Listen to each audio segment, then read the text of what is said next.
Let's hope for traction. A little bit.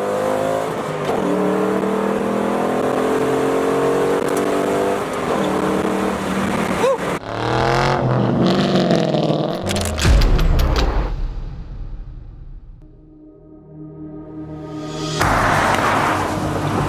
See that, boys? That barn? That's where we're going. Let's do it. Here we go. Okay, well, I didn't think about this. How the hell am I gonna shit this shit? Okay. Kind of hard to drive this car while filming while driving stick. Yeah, it's not a good idea.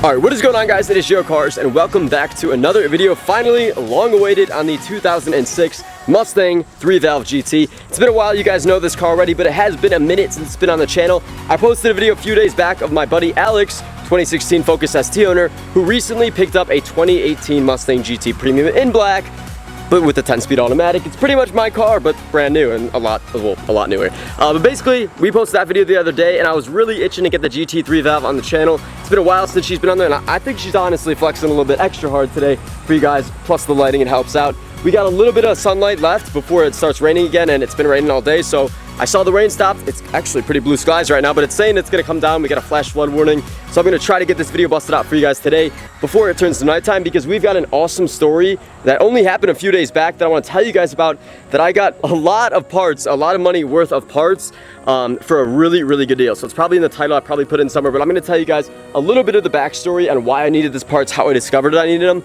and how awesome of a deal I got while meeting someone really cool.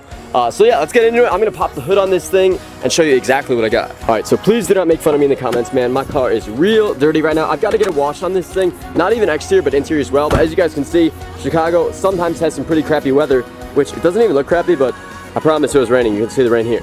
So we're gonna pop these hood pins off, and I wanna show you guys what I got. Okay, oh shit, I always forget about this part when I have to prop the hood up. Okay, here we go.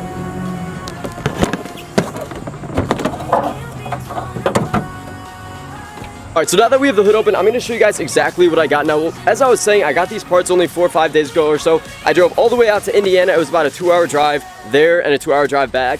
And I got something that isn't really necessarily something that everybody's always thinking about, like a cold air intake or tires or a supercharger. It's kind of a weird mod that I never even really truly realized I was going to need until I got back and realized it was broken. Long story short, my fuel rail on the driver's side, I'll show you guys in a second, right over here, was leaking out gas. And I actually noticed it. I went on a vacation for about a week in Michigan, and I noticed it's slightly leaking. I actually noticed a smell of gas from my hood when I parked with my friends, which obviously worried me a little bit. So I noticed the leak on the driver's side fuel rail. It was spewing out fuel, and actually it looked like 2 of my injectors were leaking as well. Long story short, I get back from Michigan. I had a great trip. I was super happy getting it GT, and actually kind of forgot about the issue itself. I drove it for about a day or two and was just noticing that it was not running right, and I kept looking at the engine thinking, what was it? Until I finally remembered what I had saw a week before. I was kind of stupid for not remembering. And so what I did was I looked in the injectors. They were just basically essentially doing the same thing but worse. There was a lot of fuel leaking. I could see way more buildup of fuel, and I didn't actually, at that time, I forgot to say, know where it was exactly coming from. Basically what I saw was fuel on the injectors. I saw fuel on the, you can kind of still see it here. I've got to clean it up. Essentially what was happening is that we've got this sensor here. This is the fuel rail pressure temperature sensor. It basically monitors everything, all the fuel going through. As you guys know, it goes from the gas tank through the lines into the fuel rail, and then furthermore into the injectors and makes power. So essentially I saw the first the first injector on this one and the last injector, I believe that's number 1 and number 8. They had both a little bit of fuel on them, so I was like, okay. And I didn't notice that actually, if you guys can see here, I'll try to tilt the camera, I guess. So under the sensor, it actually mounts on a metal type bracket thing that these screws hold it in.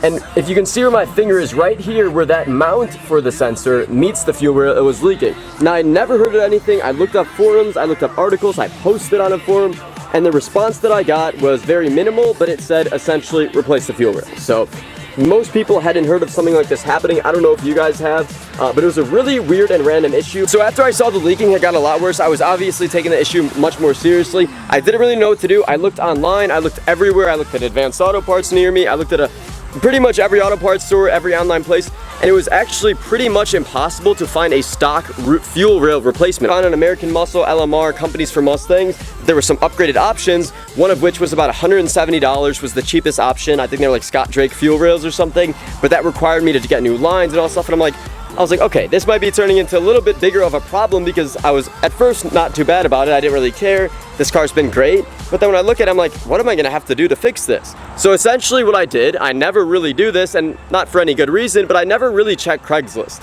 Just not something I've ever done. I kind of prefer buying new parts that I know are right out of the box, out of the package. But my first experience with using Craigslist turned out really awesome. And basically what happened is, I go on Craigslist, I set the zip code to wherever I am, I put the range at about 250 miles, search 2006 Mustang GT fuel rails, and if I have the original post, I'll post it, if I can find the picture of it. And so I searched that, I'm hoping something will come up. I don't really see much, and then I see randomly one thing. It ended up being only one ad for this, and it was a place in Indiana about 2 hours away from me, a town I'd never even heard of, that said 2006 or 2005 through 2010 Mustang GT fuel rail assembly, and it was off in 2006 black Mustang with 21,000 miles. And so I emailed the person, and I didn't even realize until later that they were actually selling me injectors as well.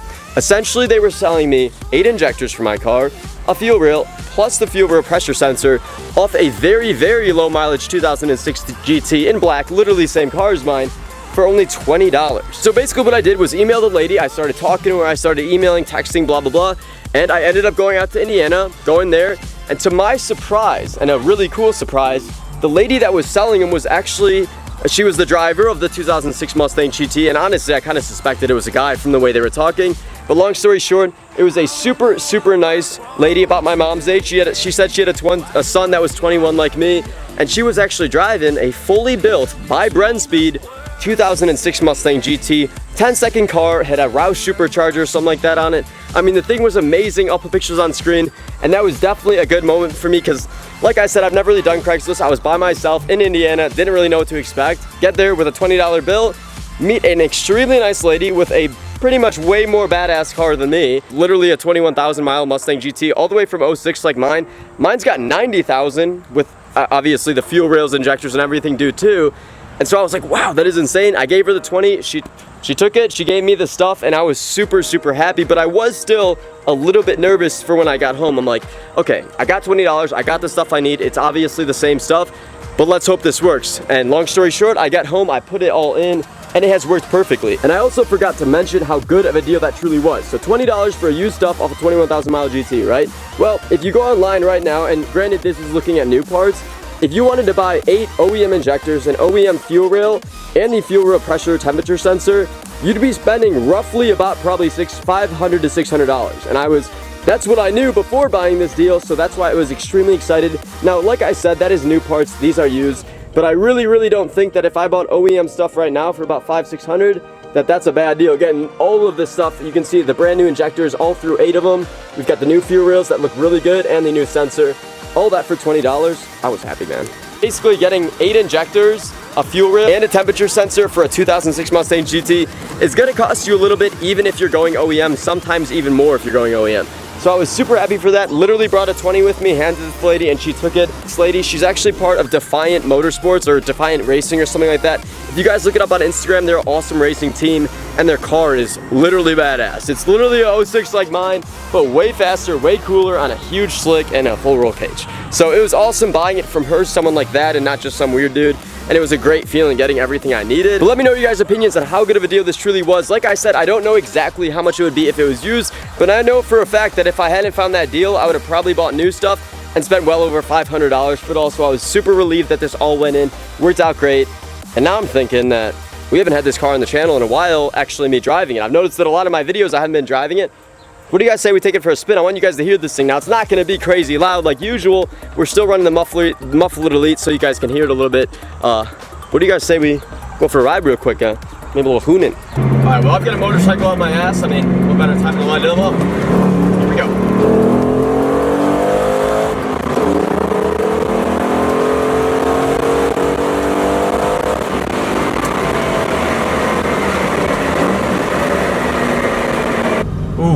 Viper.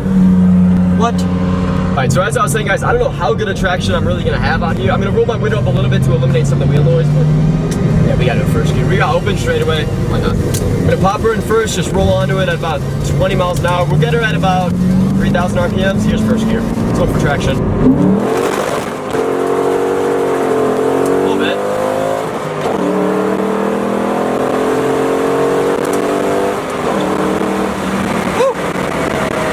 She definitely hooks once she gets into second a little bit, but the initial trip into second spins her in. You guys can probably tell we didn't really have much traction in first gear.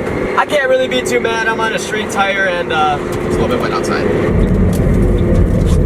Man, my tires are picking up dirt now. I must have gotten a little hot there. We'll do one more little 40 mile an hour roll, and I've actually got to turn in my neighborhood pretty soon, but straighten out here a little bit, get her in second gear, and see what she can do. Here's a 40 mile an hour. Yep, gotta turn. On the brakes, as always. Alright, so with that hooning out of the way, hopefully you guys enjoyed the video. Let me know how good of a deal you really think I got. But personally, I think it was an awesome deal. I'm super happy that the car is running cleaner and better now. Let me know what you guys think in the comments, and stay tuned for the next video. We've got a lot of cool stuff coming soon, including long tube headers. That is all I got for you guys today. Hopefully you enjoyed the video and the progress on the GT. There's so much more that I want to do to this car and so much more that I'm going to be posting. So make sure you subscribe and keep watching, and thank you guys for being here. Peace out.